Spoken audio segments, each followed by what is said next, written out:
আপনি কি সবসময় মোবাইলটা নিজের পকেটে রাখেন? আপনি কি রাতে ফোনটা পাশে রেখে ঘুমান?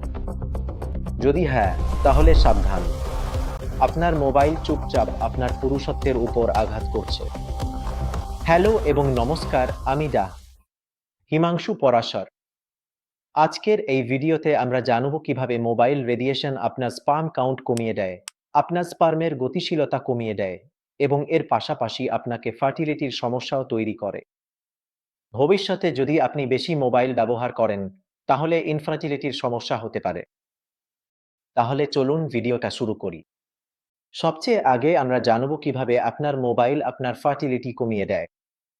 যখন আপনি আপনার মোবাইল পকেটে রাখেন বা আপনার আশেপাশে রাখেন, তখন সেই মোবাইল থেকে এক ধরনের রেডিয়েশন বের হয়, যাকে আমরা ইলেকট্রোম্যাগনেটিক রেডিয়েশন বলি, যা আপনার টেস্টিকলের তাপমাত্রা বাড়িয়ে দেয়।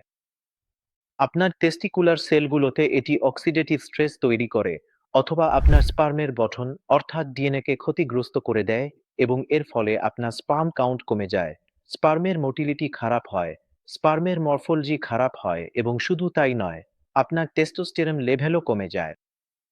তাই এই কারণেই যখন আপনি আপনার মোবাইলটি আশেপাশে রাখেন, তখন এই সব সমস্যার সম্মুখীন হতে হয়। এর পাশাপাশি এখন আমরা এমন কিছু অভ্যাস নিয়ে কথা বলবো, যা আমরা প্রতিদিন করি এবং যার কারণে বন্ধ্যাত্বের সমস্যা বেড়ে যায়। যেমন সবসময় মোবাইলটি নিজের পকেটে রাখা বা ল্যাপটপকে নিজের কোলে রেখে কাজ করা।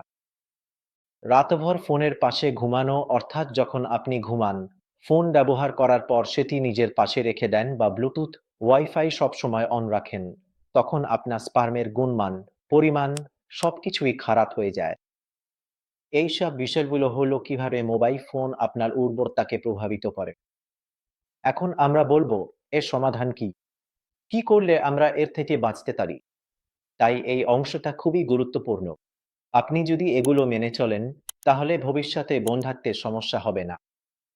সবচেয়ে প্রথমত, মোবাইল ফোন কখনোই আপনার প্যান্টের সামনের পকেটে রাখবেন না।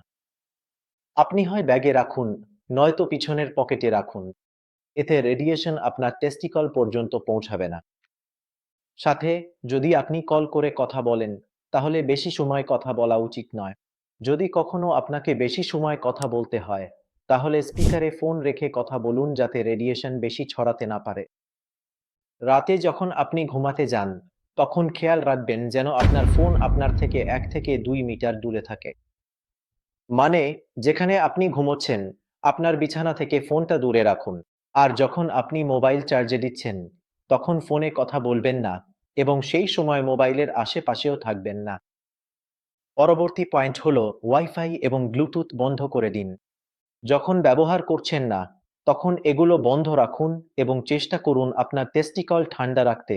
কারণ এইসব জিনিসের কারণে আপনার টেস্টিকলের তাপমাত্রা বাড়ে এবং যখন তাপমাত্রা বাড়বে তখন মোটিলিটির সমস্যা হবে, মোটিলিটি কমে যাবে। এখন আমরা কিছু টিপস নিয়ে কথা বলবো, যেগুলো আপনার ফার্টিলিটি বাড়াতে সাহায্য করবে, যাতে আপনার ফার্টিলিটি আরো ভালো হয়ে যাবে। সবচেয়ে প্রথম হলো অ্যান্টিঅক্সিডেন্ট খাবার। মানে আপনি এমন খাবার খান যেগুলো অ্যান্টিঅক্সিডেন্ট, যেমন আপনি আনার খেতে পারেন, কলা, বাদাম। এর পাশাপাশি আপনি ভিটামিন ডি, জিঙ্ক, ওমেগা 3 এইসব জিনিস যখন খাবেন, তখন আপনার ফার্টিলিটি বুস্ট হবে।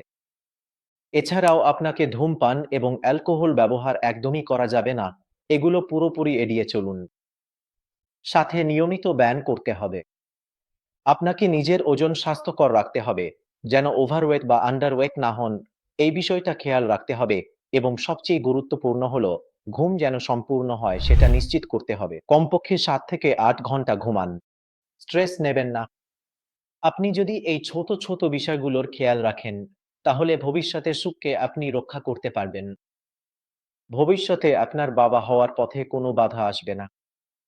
কিন্তু এই বিষয়গুলোর প্রতি আপনাকে খেয়াল রাখতে হবে এবং আমি যেগুলো বলেছি, সেগুলো ভালোভাবে অনুসরণ করুন। তবুও যদি আপনি বাবা হতে না পারেন বা আপনার স্পার্ম কাউন্ট কম থাকে, তাহলে চিন্তার কিছু নেই। ভারত হোমিওপ্যাথিকের ডাক্তাররা শুধু আপনার জন্যই আছেন। আমরা আপনাকে হোমিওপ্যাথিক ওষুধের মাধ্যমে বাবা বানাতে পারি। যেমনটা আমরা অনেক রোগীর ক্ষেত্রে করেছি, তাদের স্পার্মের সমস্যা ঠিক করেছি এবং আজ তারা বাবা হয়েছেন। তাই আপনার কাছে যদি কোনো টেস্ট রিপোর্ট থাকে, তাহলে নিচে দেওয়া নম্বরে শেয়ার করুন এবং আমার টিমের সঙ্গে বিনামূল্যে পরামর্শ করুন।